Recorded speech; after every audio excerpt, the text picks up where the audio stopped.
আন্তর্জাতিক বৌদ্ধবিহারের সম্প্রতি ভবনের উদ্বোধন করলেন প্রধান উপদেষ্টা। কোনো হানাহানি নয়, অন্যের মতামতকে সম্মান করার আহ্বান সেনা প্রধানের।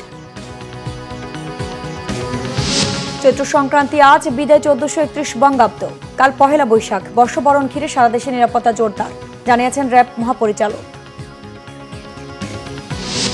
চীন থেকে আমদানি করা স্মার্টফোন, কম্পিউটার সহ ইলেকট্রনিক্স পণ্যের শুল্ক ছাড়ের ঘোষণা ট্রাম্পের। গেম চেঞ্জার হিসেবে দেখছেন বিশ্লেষকরা। দেখছেন ক্রাউন সিমেন্ট সংবাদ শিরোনাম, এবার বিস্তারিত। রাজধানীর বাড্ডায় আন্তর্জাতিক বৌদ্ধ বিহারের সম্প্রতি ভবনের উদ্বোধন করলেন প্রধান উপদেষ্টা ডক্টর মোহাম্মদ ইউনূস। পরে বৌদ্ধ সম্প্রদায়ের সাথে মত বিনিময় করেন প্রধান উপদেষ্টা। বাংলাদেশ বুদ্ধিস্ট ফেডারেশন এই অনুষ্ঠানের আয়োজন করে। অনুষ্ঠানে সেনাবাহিনী প্রধান জেনারেল ওয়াকারুজ্জামান বলেন, দেশের সাম্প্রদায়িক সম্প্রীতি বজায় রাখতে যা যা করা দরকার সেনাবাহিনী তা করবে। তিনি আরও বলেন, পার্বত্য চট্টগ্রামের শান্তি প্রতিষ্ঠায় সবকিছু করতে প্রস্তুত সেনাবাহিনী।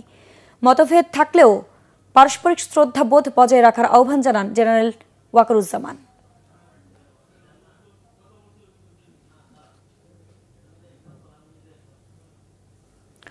চৈত্র সংক্রান্তি আজ, বিদায় নিচ্ছে 1431 বঙ্গাব্দ। চৈত্র মাসের শেষ দিন চৈত্র সংক্রান্তি। আবার এটি বাংলা বর্ষ ও বসন্ত ঋতুর শেষ দিনও।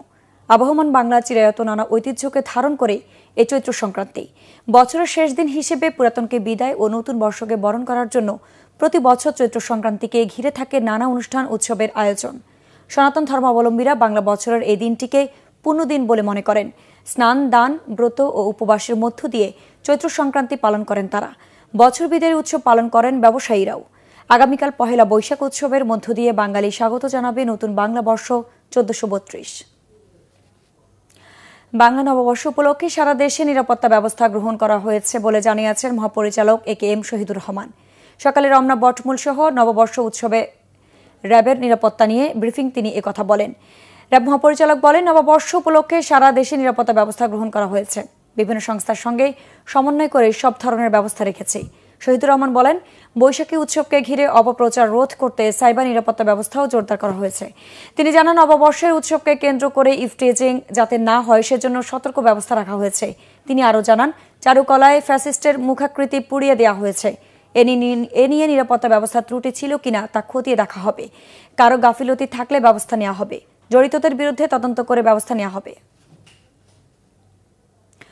গাইবান্ধায় আওয়ামী লীগের নেতাকর্মীদের হামলায় বিএনপির 6 নেতাকর্মী আহত হয়েছেন। শনিবার রাতে সুন্দরগঞ্জের চাপড়হাটি ইউনিয়নের মণ্ডলের হাটে এ ঘটনা হয়।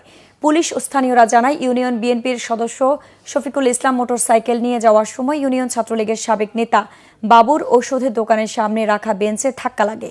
এ নিয়ে উভয়ের মধ্যে কথা কাটাকাটি হয়। এ সময় বাবুর ভাই আওয়ামী লীগ নেতা নাজমুল মাস্টার ও মঞ্জুরুল ইসলাম এবং জামায়াত নেতা শহীদুল সহ তাদের লোকজন শফিকুলকে মারধর করে। পরে শফিকুল জীবন রক্ষায় পাশের একটি দোকানে আশ্রয় নেন। খবর পেয়ে যুবদল ও বিএনপি নেতাকর্মীরা শফিকুলকে উদ্ধার করতে গেলে তাদের উপরে হামলা চালানো হয়। এতে 5 নেতাকর্মী সহ অন্তত 6 জন আহত হয়। এই ঘটনায় 3 জনকে আটক করা হয়েছে। প্লাস্টিক, সিলভার আর অ্যালুমিনিয়াম তৈজসের ভিড়ে চাহিদা কমেছে মাটির তৈরি জিনিসের। আধুনিকতার সাথে খাপ খাওয়াতে না পেরে হারিয়ে যেতে বসেছে মৃৎশিল্প। পেশাদার বলছেন, নারায়ণগঞ্জের রূপগঞ্জের গোলাইকান্দাইলের বেশিরভাগ কুমার বংশ পরম্পরায় ঐতিহ্য টিকিয়ে রেখেছেন কয়েকজন। রূপগঞ্জ প্রতিনিধি খলিল শিকদারের পাঠানো তথ্য ছবিতে ডেস্ক রিপোর্ট। বড়ই দুর্দিন যাচ্ছে নারায়ণগঞ্জের রূপগঞ্জের মৃৎশিল্পীদের। 3 বেলা ডাল ভাত জোটাতে হিমশিম খেতে হচ্ছে তাদের। তবুও জীবন জীবিকার তাগিদে কঠোর পরিশ্রম করে বাপ দাদার এই পেশাকে আঁকড়ে ধরে আছেন কেউ কেউ। আধুনিক যুগের প্লাস্টিক সামগ্রী সহ অন্যান্য জিনিসপত্রের সাথে প্রতিযোগিতায় টিকতে না পারায় এই শিল্পে ধস নেমেছে।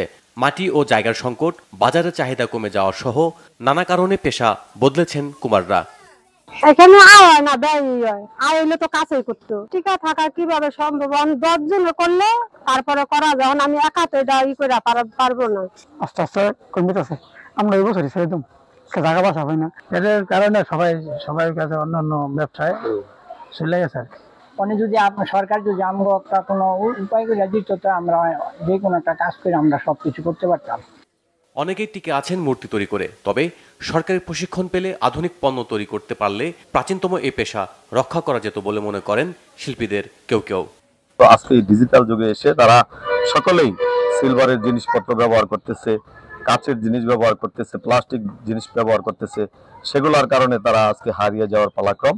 তবে এই শিল্পটাকে টিকে রাখা দরকার আমি মনে করি, যেহেতু আমাদের বাংলাদেশের একটা ঐতিহ্য। হ্যাঁ, তো প্রত্যেক বছরই বৈশাখ মাস আসলে পরে আমরা এটা নিয়ে আলোচনা করি, কিন্তু আসলে পরে আমরা দেখি যে এটার কোনো রকম ফলপ্রসূল আমরা পাই না। সরকারি বেসরকারি সহযোগিতায় পারে এই শিল্পকে টিকিয়ে রাখতে, বলছেন সংশ্লিষ্টরা। Bangla vision news desk. মাত্র 2টি কালভার্ট নির্মাণেই বদলে গেছে নড়াইলের 10 গ্রামের অর্ধলক্ষাধিক মানুষের জীবনযাত্রা। এলাকায় বেড়েছে ফসল উৎপাদন ও মাছ চাষ। প্রায় 5000 একর এক ফসলি জমি এখন 2 ফসলি। হাসি ফুটেছে এলাকার কৃষকদের মুখে। নড়াইল প্রতিনিধি তারিকুজ্জামান লিটুর তথ্য, ছবিতে ডেস্ক রিপোর্ট। জলাবদ্ধতা নিরসনে কয়েক বছর আগে নড়াইল সদর উপজেলার বিছালী ইউনিয়নের ডাংকুরিয়ার বিলের চারপাশে খাল পুনর্খনন করে পানি উন্নয়ন বোর্ড, কিন্তু বিপর্যয় দেখা দেয় বিল ও ঘেরে যাতায়াতে। চরম ভোগান্তিতে কৃষক ও মাছ চাষিরা। দুর্ভোগ লাঘবে 2টি বক্স কালভার্ট নির্মাণ করে উপজেলা প্রশাসন ও দুর্যোগ ব্যবস্থাপনা শাখা। এতে গতি এসেছে কৃষি কাজ আর মাছ চাষে। বদলে গেছে এ জনপদের মানুষের জীবন। এক সময়ের এক ফসলি জমি এখন 2 ফসলি। বেশ কিছু জমিতে কৃষকরা ফলাচ্ছেন 3টি করে ফসল।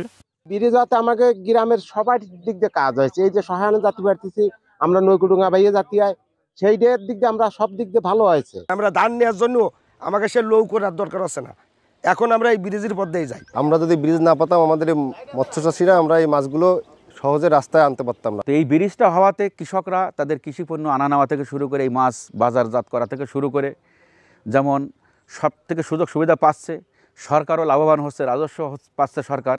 এলাকার একমাত্র শ্মশানটি এ বিলের মধ্যে। আগে মৃতদেহ নৌকায় করে নিয়ে শ্মশানে যাওয়ার ভোগান্তি থাকলেও কালভার্ট নির্মাণে এখন আর সেই ভোগান্তি নেই। আমরা শ্মশান ছিল এখানে আছে, শ্মশানে যাইতে পারতাম না, বা বর্ষা হলে এখন এই যে ব্রিজের পদ্মা শ্মশানে যাইতে পারি। এই কালভার্টটা হওয়ার কারণে একটু সহজেই আমরা এই শ্মশানে মৃত ব্যক্তিকে নিয়ে সৎকারটা করতে পারি। কৃষি পণ্য আনা নেওয়া এবং মৎস্যজীবীদের মাছ স্থানান্তর এবং শ্মশানে যাওয়ার ক্ষেত্রে, অর্থাৎ মৃত ব্যক্তি মারা গেলে তাদেরকে সৎকারের জন্য যে শ্মশানে নিয়ে যাওয়া হবে, এটা আমাদের এই সেতু কালভার্ট কানেক্টিং এই রোডের উপর দিয়ে যাচ্ছে।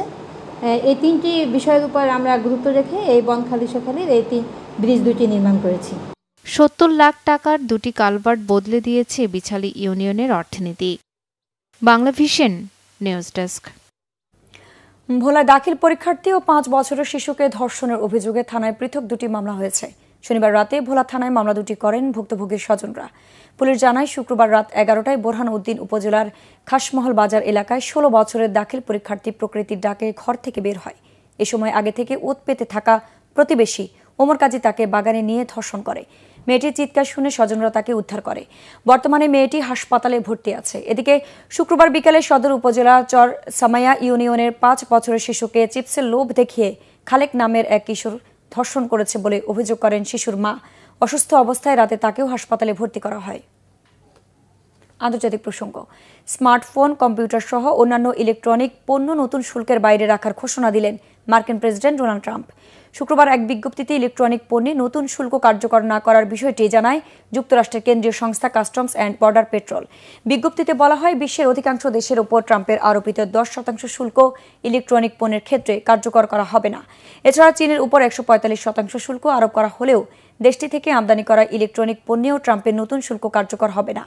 এসব ইলেকট্রনিক পণ্যের মধ্যে স্মার্টফোন, কম্পিউটার ছাড়াও রয়েছে semiconductor, solar cell, memory card. বিশ্লেষকরা বলছেন, আমদানি করা পণ্যে কয়েক গুণ দাম বেড়ে যাওয়ার আতঙ্কে যুক্তরাষ্ট্র এই সিদ্ধান্ত নিয়েছে। যুক্তরাষ্ট্রের প্রযুক্তি কোম্পানিগুলোর অনেকেই চীন সহ বিশ্বের বিভিন্ন দেশে তাদের কারখানা তৈরি করেছে। সেখান থেকে পণ্য আমদানি করতে গেলে এই শুল্কের ফাঁদে পড়তে পারে কোম্পানিগুলো। দর্শক, ছিল এখনকার মতো। পরের সংবাদ দুপুর 2টায়। এর আগে একটা রয়েছে নিউজ টপ 10 দেখার আমন্ত্রণ রইল। এছাড়া বাংলা ভিশন সংবাদ ও সংবাদ সংশ্লিষ্ট অনুষ্ঠান দেখতে ভিজিট করুন www.bvnews24.com ও facebook.com/banglavisionnews এবং সাবস্ক্রাইব করুন youtube.com/banglavisionnews। ধন্যবাদ।